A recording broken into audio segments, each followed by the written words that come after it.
Hello student, good morning to all of you. Welcome to my channel physics with Harish. तो आज हम lecture 4 में लेके आ रहे हैं आपके पास कैलोरीमीटर। ओके, तो students, thermal properties of matter में कल हमने लेटेंट हीट किया था, स्पेसिफिक हीट्स ऑफ सब्सटेंस किया था। तो आज हम करेंगे कैलोरीमीटर। क्लियर? तो सबसे पहले नंबर पे देखो कैलोरीमेट्री होता क्या है। क्लियर? तो स्टूडेंट, ये एक ब्रांच है फिजिक्स की which deals with the study of the measurement of temperature of a substance. Clear?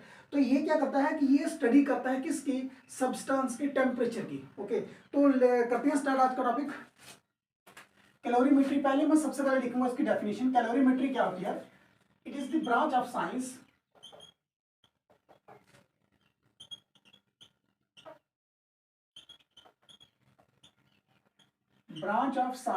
or physics which deals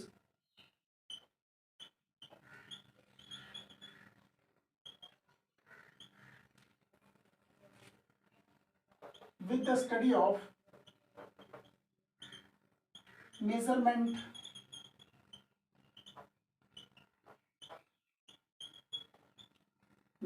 of heat or specific heat or latent heat।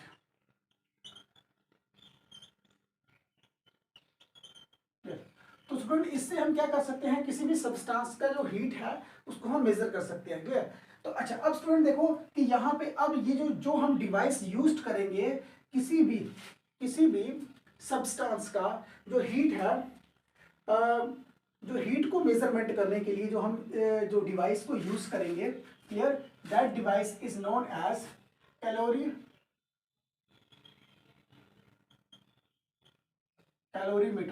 Calorimeter जो है वो क्या होगा? एक डिवाइस होगा, डिवाइस जिसे हम यूज करेंगे, which is used to major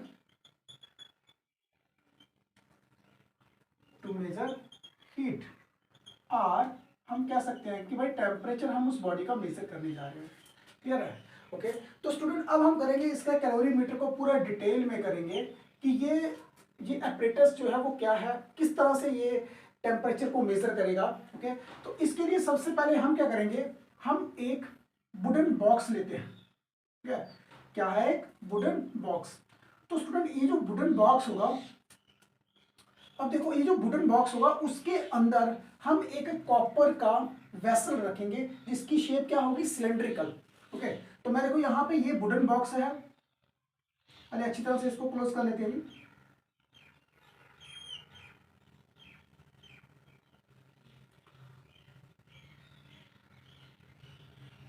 इसके अंदर स्टूडेंट हमने रखना है एक सिलेंड्रिकल वेसल, और ये जो सिलेंड्रिकल वेसल होगी ये किससे बनी होगी? कॉपर से बनी होगी। तो स्टूडेंट, ये चीज याद रखनी है आपने, ये जो सिलेंड्रिकल वेसल होगी वो किसी भी साइड से किसी भी साइड में किसी के साथ भी ये टच नहीं होनी चाहिए। एक चीज तो ये ध्यान में रखनी है आपने। अच्छा, अब देखो, अब हमने बोला है कि ये वाले जो साइड है ये तो वुडन बॉक्स है, अब ये हर साइड से ये पूरी तरह से बंद है।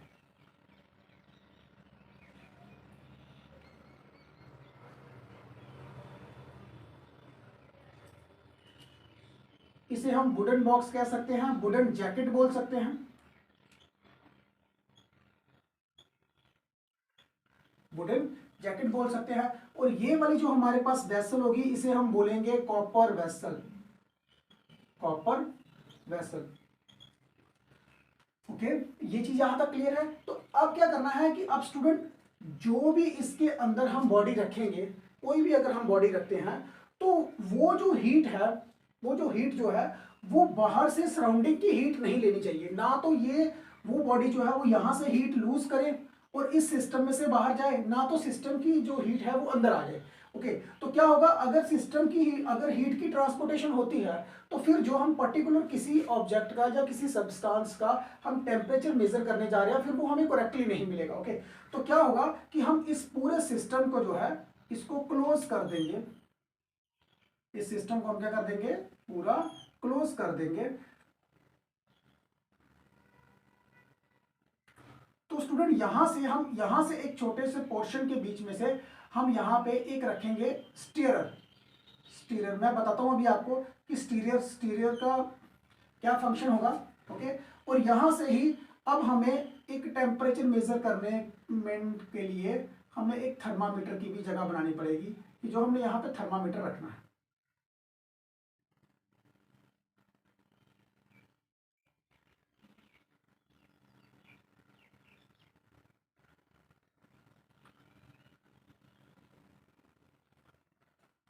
अच्छा, अब स्टूडेंट, अब आपने नोट किया होगा कि ये पूरा का पूरा क्या है, एक वुडन जैकेट है।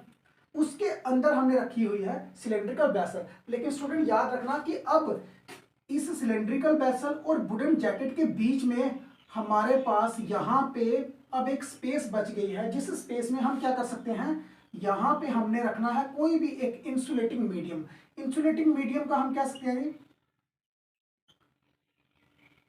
इंसुलेटिंग मटेरियल आप यूज कर सकते हो जी। कोई भी इंसुलेटिंग मटेरियल यूज कर सकते हो। जैसे फॉर एग्जांपल आप यहाँ पे वुल यूज कर सकते हो, ओके। आप यहाँ पे ग्लास यूज कर सकते हो, क्लियर है। मतलब कुछ भी आप कॉटन कॉटन यूज कर सकते हो। और ये सारे के सारे क्या होंगे, ये होंगे आपके पास इंसुलेटिंग मटेरियल, ओके। तो इंसुलेटिंग मटेरियल क्या करेगा कि जहां पे भी इस वेसल के अंदर अगर आप कोई भी दो बॉडीज रखते हो, उनका अलग अलग टेम्परेचर होगा, तो जब आप उसके बीच में रखोगे तो वो उनका जब आपस में ट्रांसपोर्टेशन हो सकती है हीट की, लेकिन अदरवाइज बाहर से हीट जो है वो नहीं आएगी, और इस वेसल के अंदर जो हीट है वो भी यहाँ से बाहर नहीं जाएगी, ओके। तभी हमने यहाँ पे क्या रखा है, इंसुलेटिंग मटेरियल रखा है, ताकि इंसुलेटिंग मटेरियल जो है वो सीधा इसके साथ वुडन जैकेट के साथ कवर रहे, और जो बाहर की हीट है वो अंदर नहीं आए और अंदर की हीट जो है वो बाहर नहीं जाए, ओके। तो यहाँ पे अब हम कैलोरीमीटर को मैंने लिख दिया, यहाँ पे device which is used to measure heat और टेम्परेचर। एक दूसरे नंबर पे देखो इसका प्रिंसिपल क्या है, ये वर्क कैसे करेगा। अच्छा, अब स्टूडेंट इसका जो प्रिंसिपल है, इस प्रिंसिपल में क्या होगा कि ये प्रिंसिपल में वर्क करेगा कि एक बॉडी जो है वो हीट लूज करेगी और दूसरी बॉडी जो है वो क्या करेगी, हीट गेन करेगी, और इसी प्रिंसिपल के ऊपर ये वर्क करेगा, ओके। तो यहां पे लिखता हूं the principal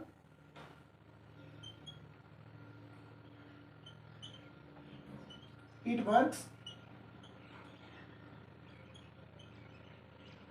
on the principle of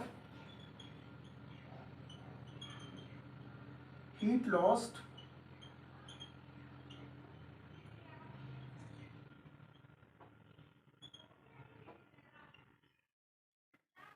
amount of heat gain, okay. कि जब तक till equilibrium,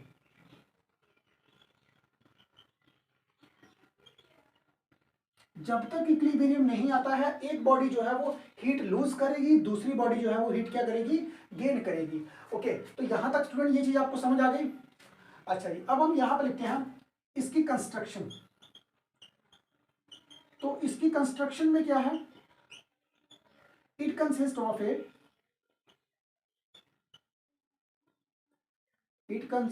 of a hollow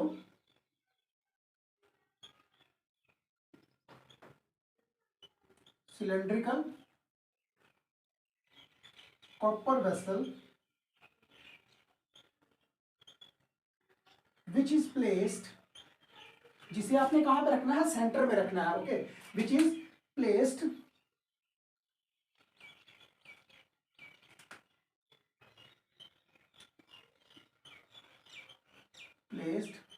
in a wooden jacket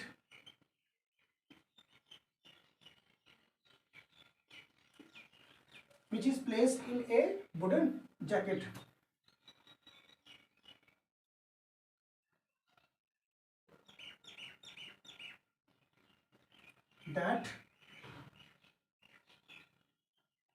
that means no heat lost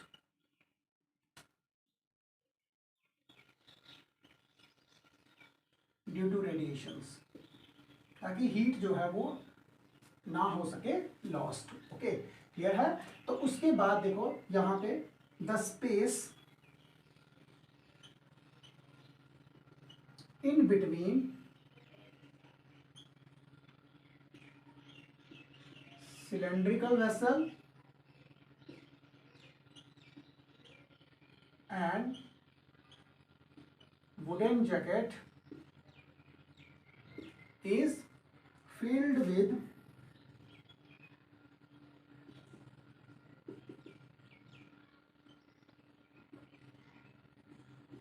insulating material like wool, cotton or glass। तो student यहाँ पे हम क्या करेंगे कि हम यहाँ पे वेसल और वुडन जैकेट के बीच में हम क्या रख सकते हैं, वुलन, कॉटन और ग्लास रख सकते हैं। ओके, तो एंड में हम क्या करेंगे कि एंड में हमने क्या यहाँ पे रखा है, एक स्टीयर रखना है। हमने स्टीयर को हमने इसलिए रखेंगे कि जब भी हम इसके बीच में दो बॉडीज रखेंगे तो उस दोनों बॉडीज का जो टेम्परेचर है उसको मिक्स करने के लिए, ताकि जो हीट जो है वो टोटल अच्छी तरह से पूरी तरह से मिक्स हो जाए, उसके लिए हम ये स्टीयर को यूज करेंगे। The steer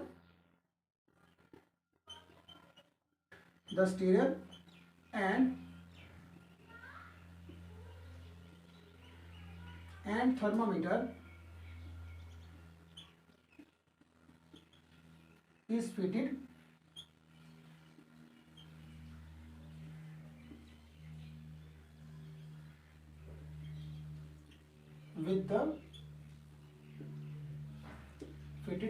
along with the lid। Okay, तो ये जो ढक्कन है उसे हम क्या बोलेंगे, लीड बोलेंगे। ओके, तो यहां तक स्टूडेंट ये चीज क्लियर है। ओके, अच्छा जी, अब हम करते हैं इसकी वर्किंग की, ये किस तरह से काम करेगा। कि लेट अस सपोज स्टूडेंट यहाँ पे इस सिलेंडर के अंदर मैं दो बॉडीज को रखता हूँ। मैं दो बॉडीज रखूँ, जहाँ उसको दो सिस्टम को बोलूँ, जहाँ consider body A and B रखे, तो आपने समझना कि वो जो दो बॉडी हैं वो दोनों बॉडीज को हम क्या कर रहे हैं, इस वेसल के अंदर रखने हैं। ओके, और वो जो दोनों वेसल होगी उनका टेम्परेचर क्या होगा, अलग अलग होगा। ओके, तो यहाँ पे कंसीडर, मैं यहाँ पे लिख सकता हूँ consider two bodies A and B of different temperature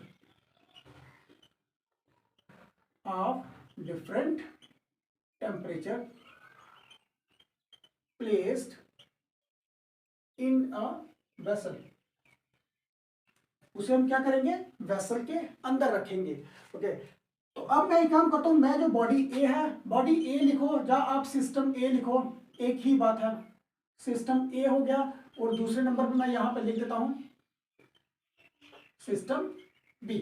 okay, system B कर लीजिए या सिस्टम बॉडी ए या बी कर लीजिए, आपकी अपनी मर्जी है जी। ओके, तो लेट अस सपोज अगर हम यहाँ पे बॉडी ए को यहाँ पे रखेंगे अंदर और बॉडी बी को भी रखेंगे, तो क्या हो रहा है कि लेट अस सपोज हम देखते हैं कि वो जो बॉडी है उसका मास कितना है। बॉडी ए का जो मास है वो कितना है, m1। तो इधर बॉडी बी का जो मास है, मास कितना आ रहा है यहाँ पे, m2। ओके, अच्छा, अब स्टूडेंट, अब आपको पता है कि जब भी कोई बॉडी जो है कोई हीट गेन करती है तो उसका टेम्परेचर बढ़ता है। तो इट मीन्स दैट कि उसकी उस ऑब्जेक्ट की क्या होगी, एक स्पेसिफिक हीट होगी। क्लियर, तो स्पेसिफिक, अब अगर ये ऑब्जेक्ट दोनों अलग अलग है तो दोनों की स्पेसिफिक हीट जो है वो भी अलग अलग होगी। ओके, तो मैं यहाँ पे लिख देता हूँ स्पेसिफिक हीट, वो कितनी है यहाँ पे, C1। इसकी जो स्पेसिफिक हीट है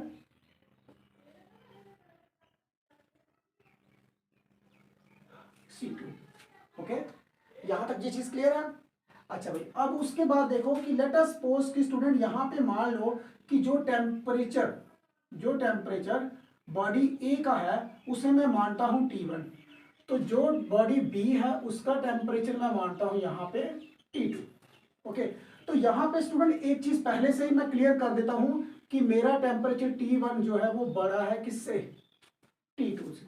ओके, तो अब यहां से अब आपको एक चीज को क्लियर हो गई है कि जो बॉडी ए है, जो बॉडी ए होगी वो क्या होगी, हायर टेम्परेचर के ऊपर होगी। ओके, और जो बॉडी बी होगी वो क्या होगी, लोअर टेम्परेचर के ऊपर होगी। अच्छा, अब जैसे हम इसको यहां पे रखेंगे, एक दूसरे के कांटेक्ट में रखेंगे, तो क्या हो रहा है कि जो बॉडी ए है वो क्या करेगी, हीट लूज करेगी। ओके, बॉडी ए क्या करेगी, हीट को लूज करेगी, क्योंकि हीट ने क्या करना है, जो हीट एनर्जी है वो वो फ्लो करेगी कहाँ से, ए से बी तक, क्योंकि हायर टेम्परेचर से लोअर टेम्परेचर की तरफ हीट जो है वो फ्लो करती है। तो यहां पे हम लिख देंगे heat is flow from A to B. Okay, तो यहां से अब आपको एक चीज क्लियर होगी है कि जो बॉडी ए है, body A lose heat and body B gain heat।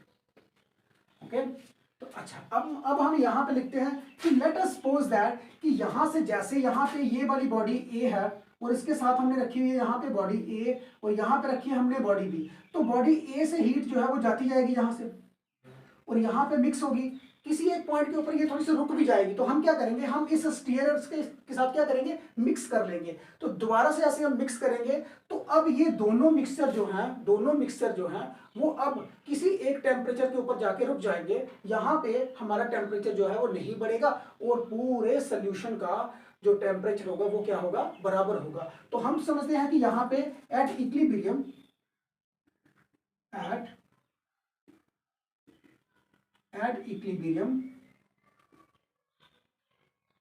heat loss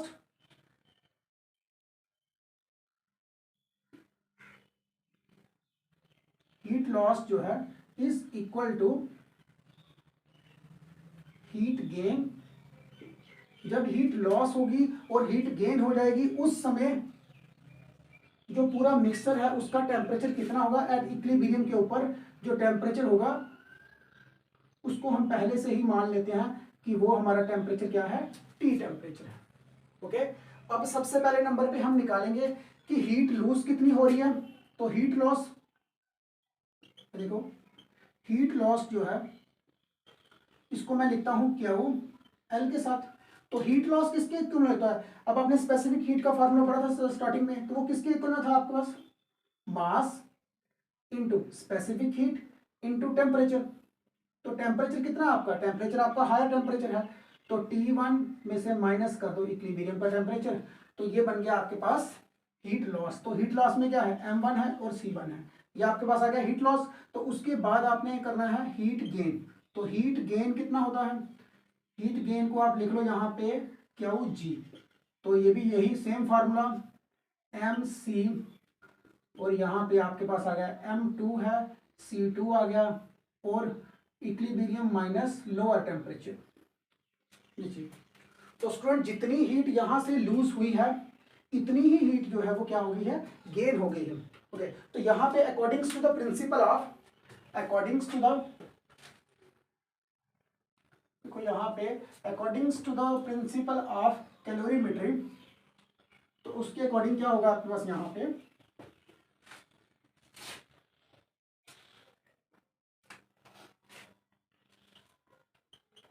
according to the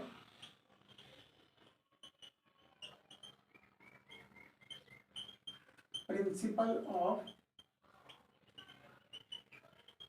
calorimeter,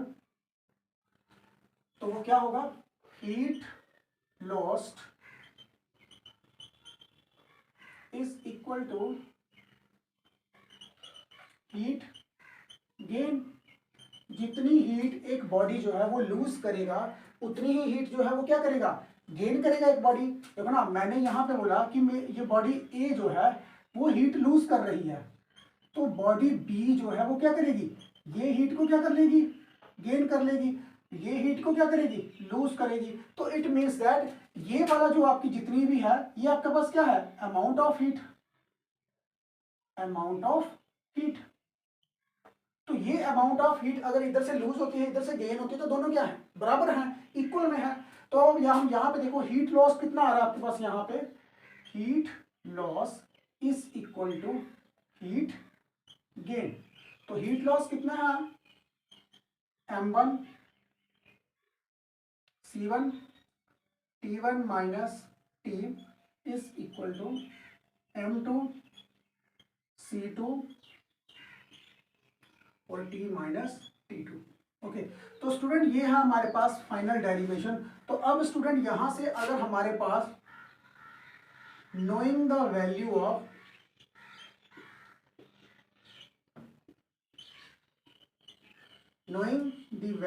of m1 c1 t1 t2, अगर आपके पास यहाँ पे m1 की वैल्यू है, c1 की वैल्यू है, t1 की वैल्यू है, t2 की वैल्यू है, m2 की वैल्यू है, तो then we have to calculate the final temperature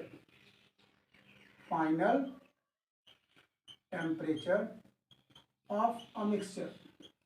final temperature of a mixture जो है वो हम क्या कर सकते हैं, मेजर कर सकते हैं। ओके, तो यहां तक ये चीज स्टूडेंट क्लियर है। उसके बाद हम इसका करेंगे, एक न्यूमेरिकल करेंगे उसका, क्लियर है। तो ये चीज आप उतार लो।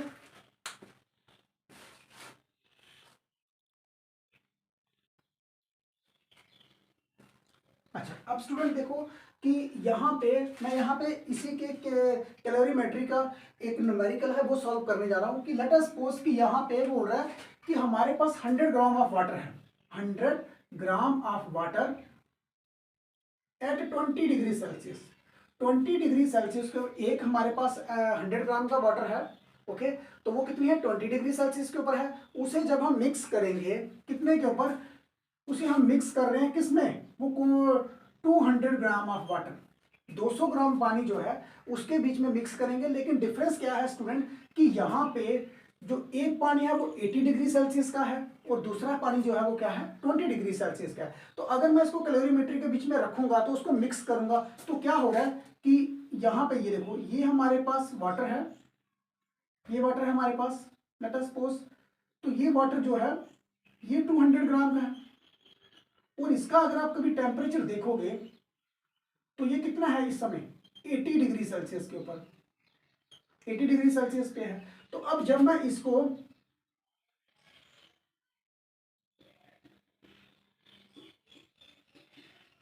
और ये है 100 ग्राम, 100 ग्राम वाटर, इसका इस समय जो टेम्परेचर आ रहा है वो कितना है, 20 डिग्री सेल्सियस पे है। अब क्या करेंगे, अब हम जब इन दोनों को मिक्स करेंगे, जब हम दोनों को क्या करेंगे, मिक्स्ड करेंगे। ओके, तो जब हम इन दोनों को मिक्स करेंगे, दोनों को मिक्स करने के बाद इस समय स्टूडेंट जो इसका टेम्परेचर है वो कितना है, हमने वो निकालना है। ओके, तो पानी को मिक्स करने के बाद हम इसका जो टेम्परेचर है वो निकालेंगे कि इक्विलिब्रियम के ऊपर, क्योंकि ये वाला जो है ये वाला हीट को लूज करेगा, ये क्या करेगा, हीट लूज करेगा और ये हीट गेन करेगा, हीट गेन करेगा। तो एक ऐसे पर्टिकुलर टाइम के ऊपर क्या हो रहा है कि दोनों का टेम्परेचर जो है वो इक्विलिब्रियम के ऊपर क्या हो जाएगा, बराबर हो जाएगा। ओके, तो अगर कभी इनके बीच में जो हीट की ट्रांसपोर्टेशन रुक रही है तो हम क्या करेंगे, उस कैलोरीमीटर का जो स्टीयर था ना उसके साथ क्या करेंगे, हम उसको दोबारा से स्टीयर करेंगे कंटिन्यूसली, ताकि अच्छी तरह से मिक्सचर जो है वो क्या हो जाए, मिक्स हो जाए। ओके, तो अब देखो यहाँ पे इस केस में अगर आप कभी आप देखते हो तो हमारे पास यहाँ पे मास कितना है, m1 कितना आ रहा है, 200 ग्राम। ओके, तो specific heat of A water, तो स्टूडेंट यहाँ पे लेट अस सपोज कि जो स्पेसिफिक हीट ऑफ वाटर इस केस में होगी और यही specific heat of A water जो है वो दूसरे केस में क्या है, दोनों में क्या है, दोनों वाटर ही है, सिंपल वाटर है। तो स्पेसिफिक हीट जो है वो क्या है, आप सिंपल उसको सी ही लिखो, उसकी वैल्यू पुट करने की कोई जरूरत नहीं है। ओके, तो स्पेसिफिक हीट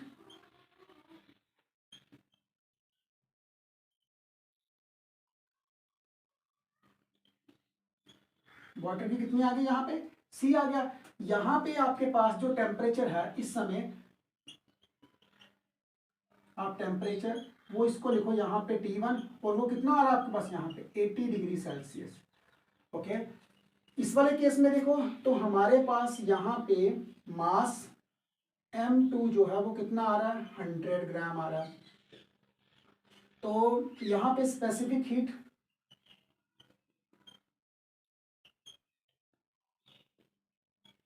वो C आ रही है और जो टेम्परेचर है, टेम्परेचर T2 वो कितना आ रहा है यहाँ पे 20 डिग्री सेल्सियस आ रही है। तो स्टूडेंट यहाँ पे हम क्या करेंगे, हम लेट करते हैं यहाँ पे, लेट T, सिंपल T जो है, let T be the final temperature और इक्विलिब्रियम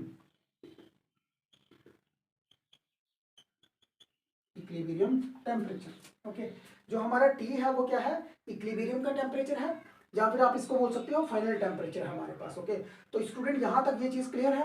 ओके, अच्छा अब हम क्या करेंगे, यहाँ पे कैलोरीमेट्री का due to the principles of calorimeter, तो उसमें क्या आ रहा है यहाँ पे आपके पास यहाँ पे केस में क्या आएगा कि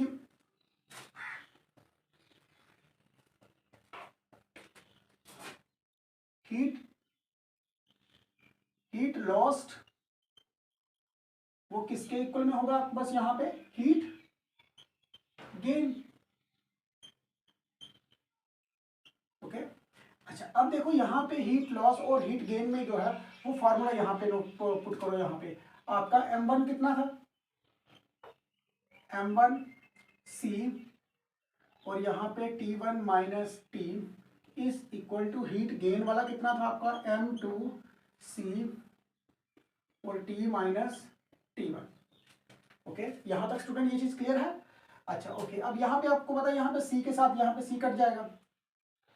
m1 कितना है आपके पास 200, T1 कितना है आपके यहाँ पे 80, तो सिंपल T तो आपने निकालना है यहाँ पे, तो m2 कितना है आपके पास यहाँ पे 100, T आपने निकाला है, और T1 कितना है यहाँ पे 20 डिग्री सेल्सियस है। यहाँ तक क्लियर है। अब यहाँ से स्टूडेंट यहाँ पे 2 0, यहाँ ये वाली और ये वाली काट दो, तो कितना आएगा 2 को यहाँ पे 80 के साथ मल्टीप्लाई करो तो 160 minus 2t is equal to 1 को जब आपने किया तो यहाँ पे t माइनस 20 आ गया। अब ये जो 20 है जब ये ट्रांसपोज हो गया इस साइड जाएगा तो कितना हो गया यहाँ पे 160 प्लस 20 इज इक्वल टू इस साइड यहाँ पे t है तो ये 2t माइनस का है तो इस साइड जाएगा तो क्या हो जाएगा प्लस का हो जाएगा। यहाँ तक क्लियर है। ओके, इसके बाद देखो 180 आ गया और यहाँ पे 3t आ गया।